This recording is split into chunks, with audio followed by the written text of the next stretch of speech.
Land ho! Steady your pens, intrepid navigators, for land has been sighted, and Captain Mia is about to bring our voyage across these vast literary seas to a satisfying conclusion.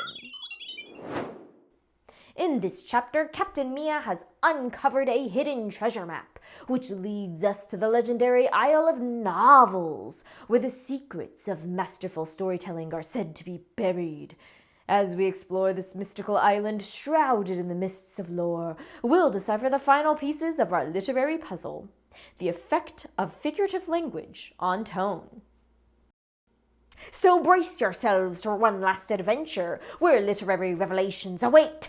It's time to chart a course to the Isle of Novels, where the treasure of language is buried.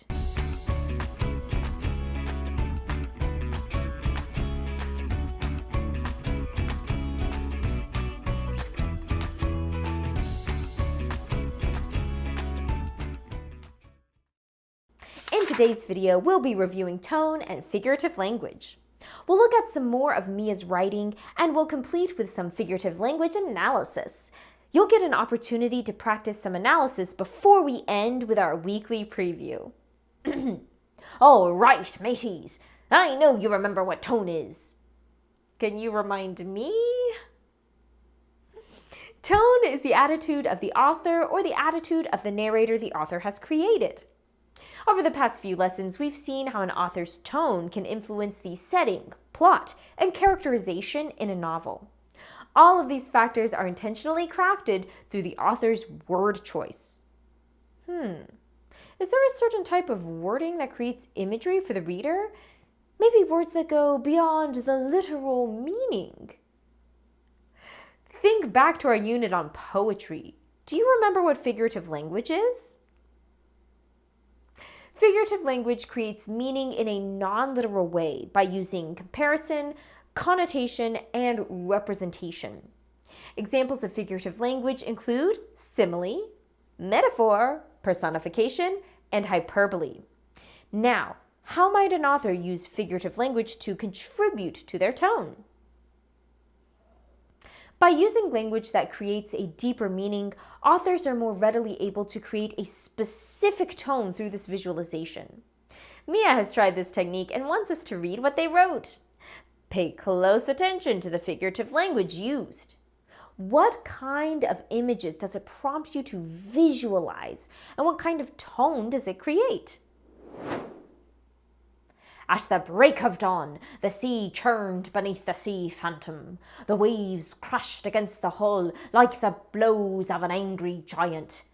Captain Iron stood at the helm, a statue, his eyes locked onto the horizon where the raven's shadow emerged. Its sails were the beating wings of great predatory birds. The sea phantom responded in kind, its timbers creaking under the strain like a beast in agony. Wow, Mia, I've got chills. Now, let's break this down. What images are most common in this passage? How are they crafted through figurative language? And most importantly, how does this impact the tone of the passage? First, let's look at the similes and metaphors. The waves crashing against the ship like the blows of an angry giant is a simile. This creates an image of powerful, uncontrollable force, which sets a tone of intensity and turmoil. The ship's timbers creaking like a beast in agony is another simile that adds to the tension. It personifies the ship, making it seem as if it's a living creature experiencing pain. This heightens the emotional impact and deepens the foreboding tone.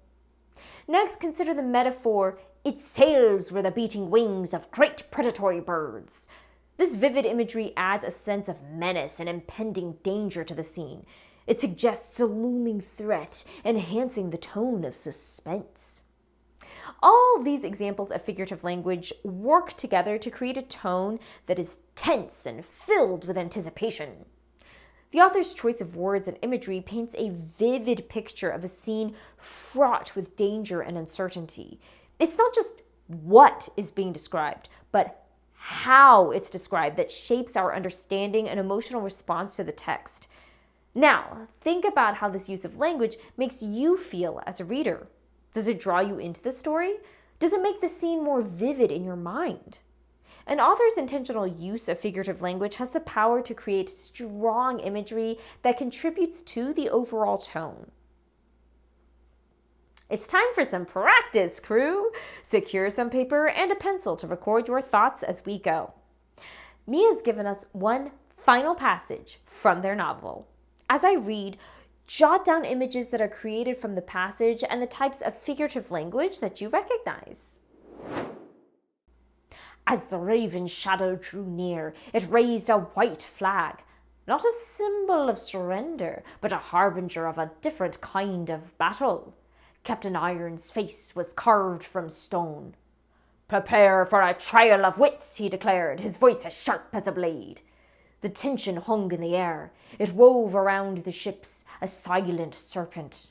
On these waters, the clash of minds would prove just as deadly as any clash of steel. What images stood out? What types of figurative language created these images? Notice the metaphor, Captain Iron's face was carved from stone. It suggests an image of firm resolve. Then the simile comparing his voice to the sharpness of a blade generates images of weapons and danger. What about the personification in the second paragraph? The tension weaving around the ships like a serpent creates a vivid picture of the tension being almost tangible and alive. To take our analysis a step further, how does the figurative language contribute to the tone? All of this figurative language contributes to a tone of suspense and high stakes. The metaphor describing the captain's face sets a serious, resolute tone. The simile about his words brings a sense of danger and precision, suggesting that words in this scenario can be as impactful as physical actions. The metaphor of the tension being like a serpent adds an element of lurking danger, enhancing the feeling of suspense. This rich figurative language creates a vivid scene with images that enhance the tone. Remember, the choice of words and images an author uses can transform a simple scene into a memorable and impactful one. As you read, think about not only what the author is saying, but how they say it. Excellent analysis today, crew! This week you will be learning more about figurative language and its effect on tone in Treasure Island.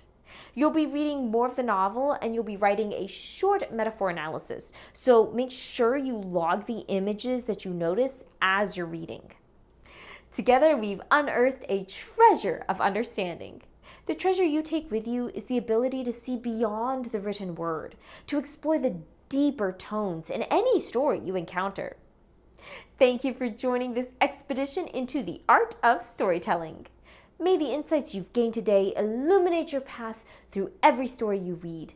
The end of this unit is on the horizon. Keep an eye out for tone and figurative language in Treasure Island this week, and remember to always be clever. Hey.